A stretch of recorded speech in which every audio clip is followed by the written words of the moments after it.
We recently drove from Chicago all the way to northern Michigan, where we stayed in Mackinac City for the weekend and spent just one day on Mackinac Island. But was one day enough to spend on the island? And more importantly, was the island worth the 400-mile drive that we made to get there in the first place? We'll be covering that and more in today's video, so make sure to stick around and find out. We had decided to stay at the Best Western Dockside Waterfront Inn Hotel in Mackinac City, and we've previously given you guys a full breakdown of why we did that, including a full hotel tour in another video, so make sure to check that out after this. Our original plan was to stay on Mackinac Island, specifically at the Grand Hotel, but after careful consideration, we decided to stay in the city instead and spend just one day on the island. Because of this, it was important to plan out a short itinerary that would allow us to see more of the island in less time. By the way, you can request this free Mackinac Island guide to help you start planning your visit to the island, and you can get yours by heading to www.mackinacisland.org. During our weekend trip from Friday through Sunday, we decided to make Sunday our Mackinac Island day simply because it was the only day that it was not raining that weekend. If you're staying at any of the hotels that are located on the downtown strip in Mackinac City, there's a convenient shuttle that takes you right to the Sheplers Ferry, which is one of the two ferries in the area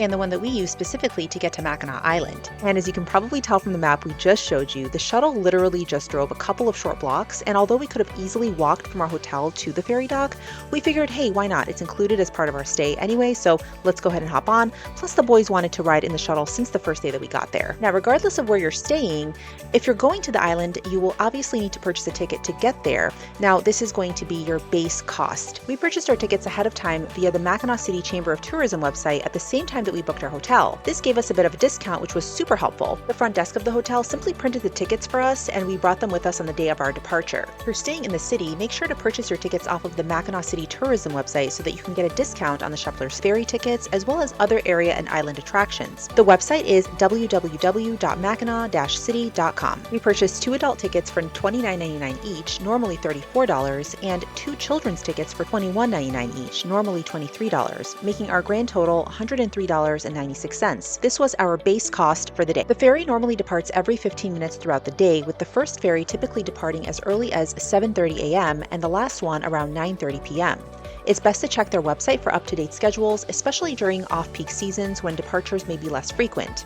The website is www.sheplersferry.com. There are 2 floors on the ferry, and since the boys were worried about getting wet from the lake on the top floor since it is open, we opted to sit on the lower level instead. We sat towards the front, and despite sitting at the bottom of the ferry, we still had a pretty decent view. The ferry ride from Mackinac City to Mackinac Island typically takes 15 to 20 minutes. The duration may vary slightly depending on weather conditions, but it's generally a quick trip across the Straits of Mackinac. The ride that we went on was fairly comfortable. The boat goes rather fast, and it's relaxing to feel the gentle waves hitting the boat. On your way there, depending on which side you're sitting on, you will likely see what's known as the Round Island Passage Light. Built in 1895, this automated and unmanned lighthouse is located in the Round Island Channel in the Straits of Mackinac. As we approached the island, we could see the clouds beginning to clear up, which was a huge relief for us because it had rained nearly the entire weekend. Once we arrived, the ferry parked and we headed on our quest to the island. We were so excited, I cannot even express the feeling. This was a trip that we had been wanting to make for such a long time now, and the day was finally here. Mackinac Island is such a unique destination in Michigan, and it's famous for its charming, old-fashioned atmosphere. One of the first things that you're going to notice is that there are no cars allowed on the island. Visitors get around by horse-drawn carriages, bicycles, or on foot, which really gives the place a timeless feel.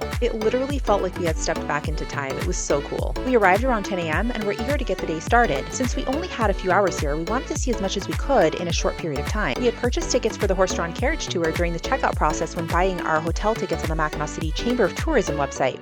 This gave us a slight discount.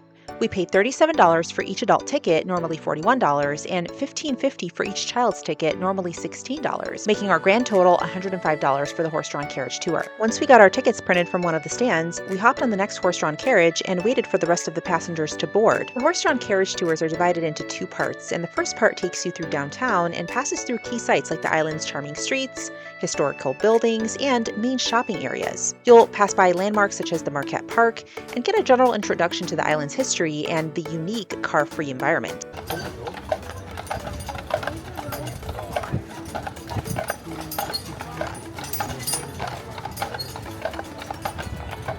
Our tour guide was very friendly, helpful, and knowledgeable about the island, and This all really helped to make the tour that much more enjoyable and informative. I would describe being here in Mackinac Island sort of like being on a movie set or in an amusement park. It just didn't feel real to me. It was just so magical, and I can see now why so many people love coming here every single year, and I'm pretty sure we're going to make this a spot that we come to very often moving forward. After the first part of the horse-drawn carriage is complete, you're going to stop at a place called Surrey Hill. It's a museum that features antique carriages, and it also has a gift shop and a food stand. It's a nice sort of midway point where you can stretch, explore, and just learn more about the island's history before you continue your tour. Afterwards, you're going to switch over to a larger carriage, and this one's going to take you through the more scenic and historical parts of the Mackinac Island. And in this second part of the tour, you're going to be heading through Mackinac Island State Park, where you're going to see lots of greenery and lots of natural wonders. Now, although this is the less exciting part of the ride, I do have to admit that it was very relaxing, and the added bonus of the footrest really did help to make this a comfortable ride overall. Actually, the ride does take us through a rather interesting part of the park, and that is this cemetery known as the Post Cemetery. This is a small historic military cemetery and contains the graves of soldiers who were stationed at Fort Mackinac, including their family members and some unknown soldiers. We enjoyed the rather spooky stories that our tour guide told us about the cemetery, and it was really interesting to hear about its history overall. We did make one stop along the way, and this was probably my favorite part of the entire tour, the famous Arch Rock. The horse-drawn carriage does make a stop at the base of the site, allowing visitors to go up the nearby stairs to get a closer look. Oh, Arch Rock is this way. The Arch Rock, which stands 146 feet above the ground, is an iconic natural landmark here on Mackinac Island. This impressive limestone arch spans 50 feet across and was created by natural erosion over thousands of years. And it was from this viewpoint that we also got stunning views of the lake and the surrounding landscape below. It's good to know too that downstairs there's a conveniently located bathroom, so once we got down from seeing the Arch Rock, we freshened up and got back on our horse-drawn carriage and made our way to the last part of the tour. The tour continued for a little bit more before stopping right by Fort Mackinac, a historic military fort which was established by the British during the American Revolution in 1780. Fort Mackinac is a pretty popular tourist attraction here, so if you are planning on visiting the island, I highly recommend you stop in and check it out. Now, had we chosen to stay on the horse-drawn carriage tour, it would have taken us back to our original boarding point at Surrey Hill, but since we were on a time crunch, we opted to explore the rest of the island instead, starting from atop the Fort Mackinac Hill. This area right here has stunning views of the lake and the park, so of course we needed to stop and take some family photos. On our way down, we noticed this really tiny hut that was apparently known as the Missionary Bark Chapel from 1670. It was quite fascinating to see just how tiny this place was. We also walked into this Trinity Episcopal Church, which is another historic and beloved place of worship on Mackinac Island. It was established in the late 19th century and reflects the island's long-standing religious and community traditions. The church is well known for its picturesque setting and beautiful Gothic Revival architecture. Okay, after all of this sightseeing, we were hungry, and it was about noon at this point, so we were ready to go and get some lunch. We began walking from the park back onto the main street in downtown to find us a place to eat. The downtown area of Mackinac Island is a vibrant, charming district filled with historical buildings, unique shops, restaurants, and cultural attractions. It's the hub of island life where visitors arrive, depart, and explore the many attractions that make Mackinac Island so popular. And after passing several restaurants, we crossed the street where we saw Mighty Mac Hamburger, a well-known local favorite celebrated for its delicious flavor and sizable portions. Here we were able to find something for everyone, delicious burgers for the boys, and a chicken sandwich for me with a side of poutine, of course, because why not? We were going to burn it off from walking anyway. The restaurant has booths and tables available for seating. We also have this really cute small outdoor seating area facing the lake. We opted to sit inside though, just because there was more room at the table inside than there would have been if we had sat outside.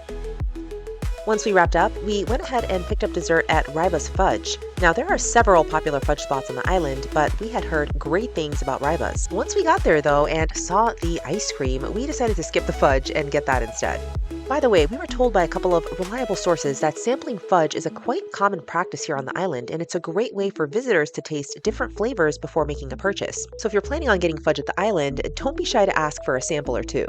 We grabbed our ice cream and walked a couple of blocks to Windir Point, a picturesque location on Mackinac Island known for its stunning views and serene environment. They have these picnic benches here where you can enjoy a meal with a view, and my goodness, what a view it is. You get amazing views of the Straits of Mackinac as it overlooks the water and offers a beautiful panorama of the lake and the distant Michigan mainland. Since cars are banned on this island, one of the main ways to get around is on bike, and although most people can rent a bike from one of their several bike shops, others opt to bring their own on the ferry. There is, of course, additional fees associated if you go with that option. Now, as for us, we decided not to rent any bikes on this day simply because our youngest still doesn't feel comfortable riding a two-wheeler, but I will say this, if you are planning to come to the island and don't have that same problem, I definitely recommend that you rent a bike. By now, it was already 1:45, and we made the decision that we were going to leave the island by 3 p.m. to make it back to the hotel on time for our 5 p.m. trolley tour of Mackinac City. So we ended up walking to the Grand Hotel to check out the beautiful gardens they have nestled in the back, including this horse-drawn carriage garden sculpture. All of this beauty really had us regretting our decision not to stay on the island, although we had several reasons why we had chosen not to. And finally, to complete our visit to the Grand Hotel, we made a stop to the famous Secret Garden. Well, I guess it's not that secret since it was a bit crowded when we first walked in, but this charming and somewhat hidden garden area right behind the Grand Hotel offers a very peaceful retreat with absolutely beautiful scenery. The garden features meticulously maintained flower beds, lush greenery, and winding paths. And you'll almost always spot a photographer or two taking pictures while you're in here. At least we did. Okay, so we found the secret garden that is right behind the Grand Hotel. That's where we were originally going to stay, at the Grand Hotel, but we decided to stay in Mackinac City because it was more kid-friendly. And speaking of kid-friendly, we did end up spotting a children's playground, one of 3 I was told, on our way back to catch our ferry.